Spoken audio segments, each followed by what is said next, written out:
Morning. My name is John Hare. I'm the developer of ImmunAde, which is a source of oral antibodies that you can take every day to help your own immune system better take care of yourself. And really, I have a morning ritual that I start off. It's not just the taking of the ImmunAde, but I combine that with a little bit of an exercise program that I do. And it's not much of an exercise program. It's actually what I did when I was starting when I played rugby, when I had to get on the field and do a quick warm up. But I'll get into that in a little bit of time. But in the meantime, what I do is I take 10 of my ImmunAde lozenges. I don't know if you can see them here, but they're basically just like candy.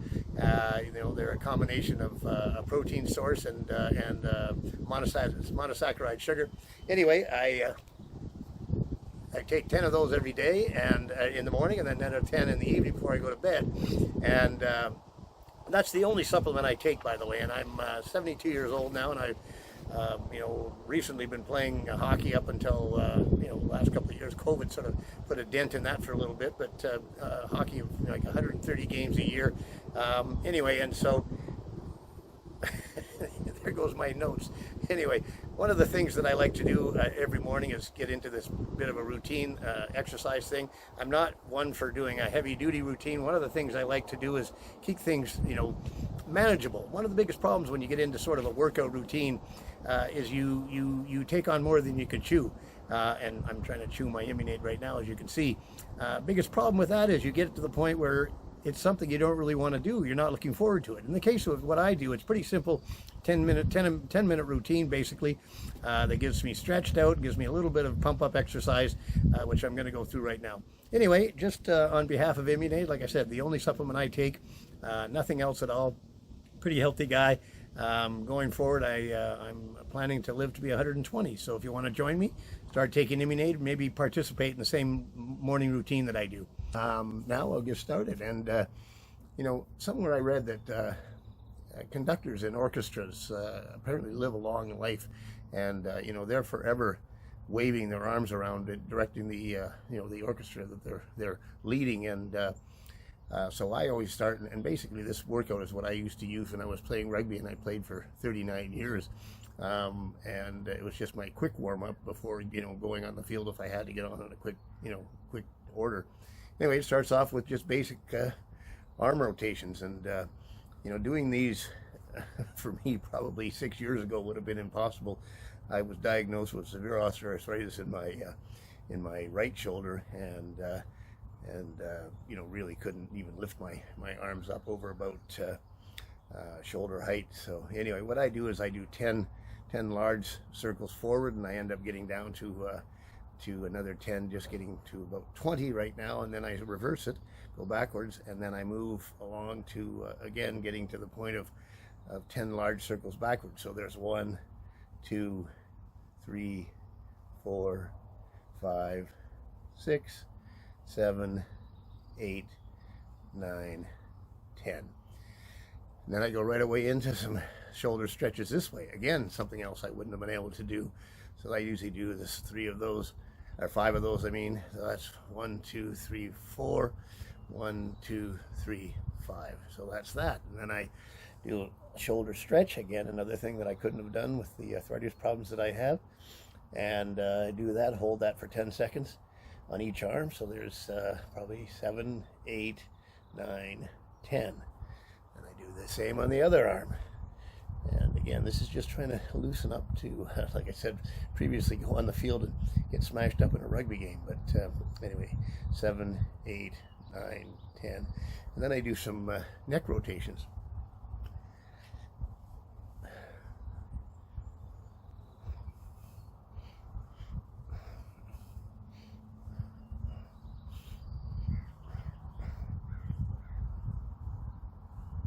All right, so that's got my sort of upper torso and neck loosened up a little bit. Now I want to try to loosen up my waist. So now then I go into some stretches, but I was going to tell you more about my lack of flexibility. And one game years ago, probably 25 years ago, I was running at full speed up on the step, and back in those days I actually was relatively fast. And all of a sudden I went down in a heap, and you know, and I thought it actually felt like somebody had come up behind me, which I couldn't understand because I was going pretty fast, and literally kicked me in the back of the leg. And so I get up and I'm looking around and I can't see anybody even close to me. And I'm thinking, how the heck did that happen? Anyway, I take a few steps and I really can't walk. And so what they do in rugby, so the ball had gone, you know, it had been knocked on, and so we had to put the ball back into play. And what you do is you do a scrum, and so I was part of that scrum. And I've seen, you maybe seen it, the two teams come together like this, and you're basically facing forward and putting tension on your Achilles. Well, when I went down in that position, I looked down, and the next thing I know, my toes are literally up at my shin bone, which is obviously something wrong there. So I a little time out and went off the field, and was eventually diagnosed with a ruptured Achilles. And anyway, I asked the doctor when I went in to have it inspected. I said, well, what would cause that? He said, well, you've got tight tendons. He said, likely you'll break the other one. And sure enough, about 10 years later, I did, doing the exact same thing, running on the, you know, high speed, up on my toes, and I broke the other Achilles tendon, which at that point I virtually just laughed because I knew exactly what I'd done. And in both instances, by the way, I never had any surgery, which I'd like to think I might have been instrumental in stopping the surgery on Achilles tendons, because you know, you would have thought that there's no other way to get that, you know, that tendon to get back together, because you know, how do you repair a tendon that's literally broken? You've got part of it, you know, just below your knee, and the other one down at your ankle. And interesting enough about the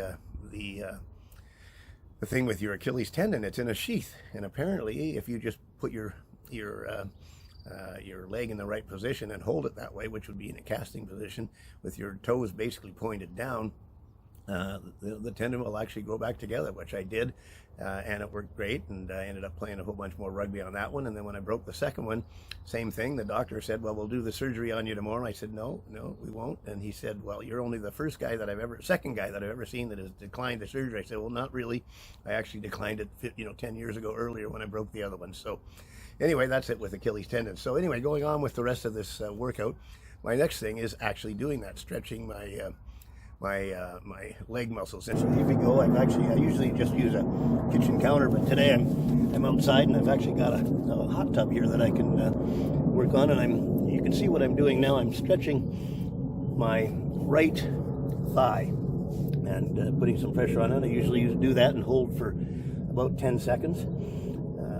4, 5, 6, 7, 8, 9, 10. Then I just go back, and I now do try to touch my toes on my left, which is stretching out the hamstring of my left leg. Do that for 10 seconds. 4, 5, 6, 7, 8, 9, 10. And then I reverse it and do the other leg, both legs. And so again, this time it's my left thigh. I'm working it for 1, 2, 3, 4, 5, 6, 7, 8, 9, 10. And again, my now right hamstring. And you can see that again, I'm not very flexible. Don't even get anywhere close to my toes, but that's again because I've got tight tendons. 8, 9, 10. And then the last thing, a couple of things I do actually try to stretch my 2 Achilles tendons, and I do 20 seconds on each of those, and just basically lean against something and stretch out my right now my right Achilles. Funny enough, when you rupture your Achilles and you let them grow back naturally the way I did, they come back quite a bit thicker, surprising enough, than they would normally be.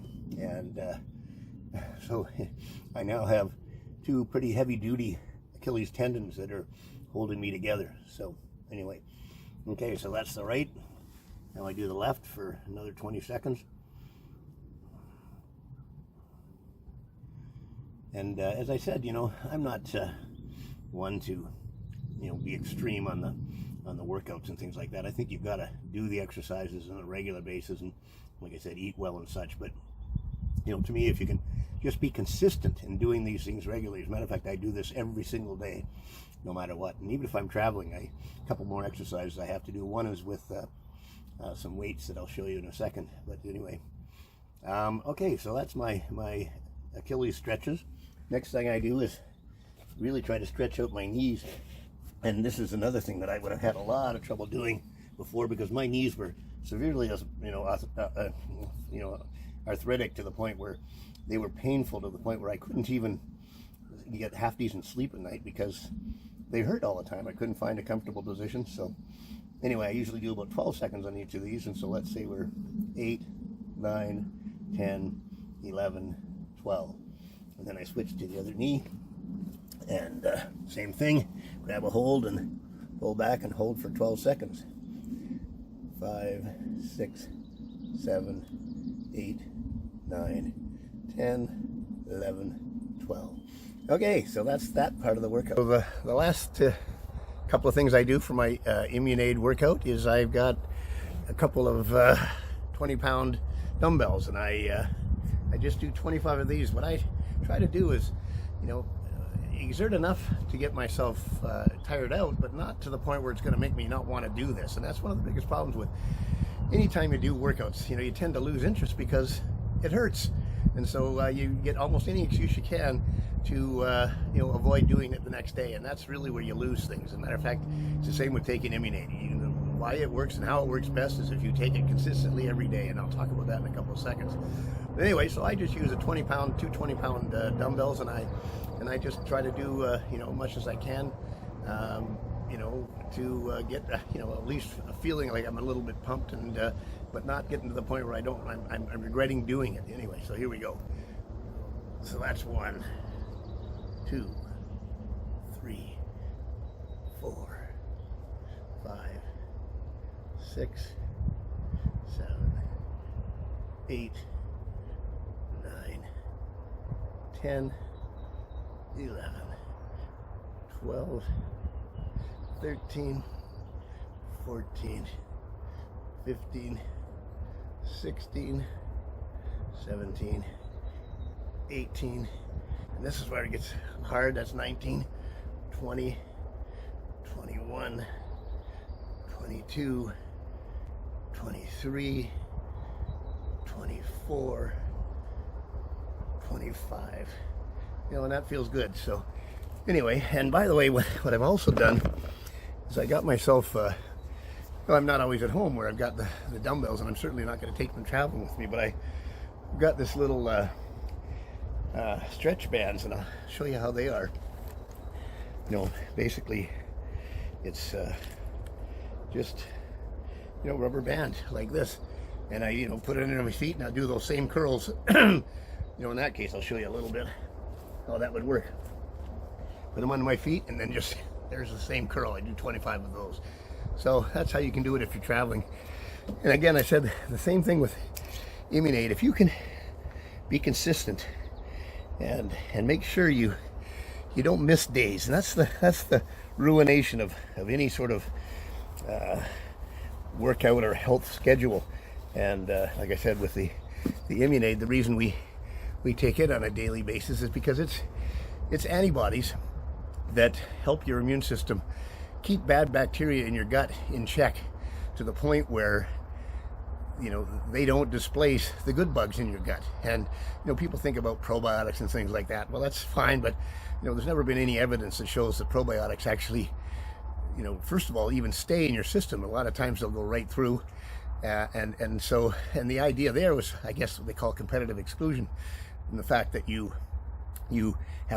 take enough good bacteria to the point where it doesn't have any space for the bad bacteria. But one thing about bad bacteria, they don't really care about good bacteria being in the way, and that's probably why they're called bad. And an E. coli bacteria, for instance, will double every 20 minutes, and so you can imagine how fast they're going to grow and really outpopulate the good bugs in your lower gut. And so as a matter of fact, I think I did the numbers once, and one E. coli, which you never have one, because if you sort of think about the microbiological size of things, 3 million E. coli bacteria will fit in one level on the head of a pin. So let's just say you started with one. You could, with doubling every 20 minutes, that one E. coli can become over 100 trillion in about 16 hours. And I'm just going to let this airplane go over.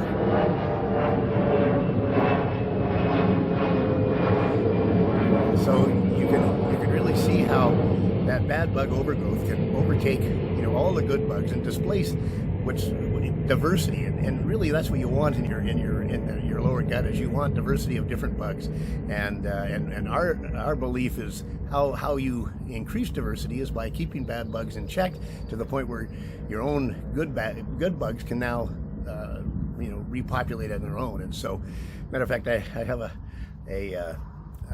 an associate of ours who's a doctor, and we call him the poop doctor because he does a thing called fecal transplants.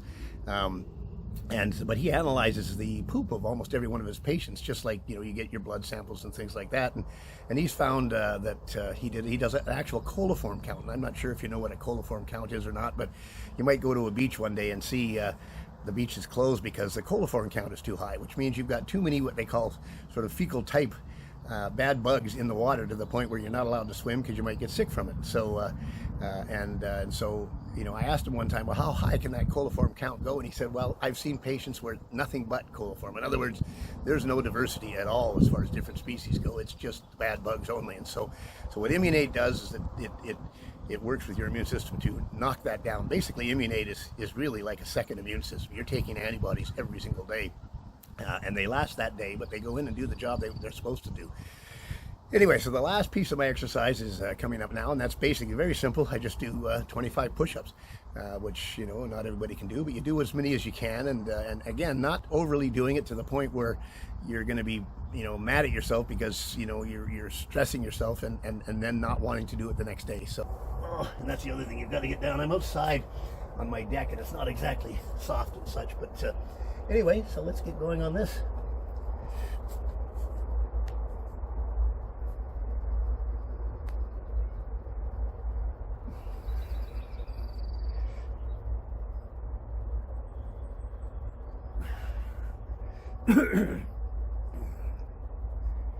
$17, $18, $19, $20, $21, $22, $23, $24, $25. Okay, and that's my ImmunAde daily workout, daily routine. Just doing something on a routine basis every day. And like I said, I make the ImmunAde part of that routine because I start the day off with 10. Let them dissolve, or you can chew them up, or you wash them down. Either way, it doesn't matter. But and then I go through a little bit of a routine like you just seen, get myself stretched out, and so that's a good way to start the day. Then in the evening, just before going to bed, I'll take another 10 of these, and that's my way of keeping my coliform count down, if you want to call it that, and hopefully keeping my microbiome in good health, which you know, diversity is a huge part. You can look that up, Google it if you want. You know, gut bug diversity is one of the main correlators of good health. And anyway, so thanks for watching, and see if you can't get yourself the ImmunAde to start with and get yourself into a daily routine of some kind of stretches and exercise.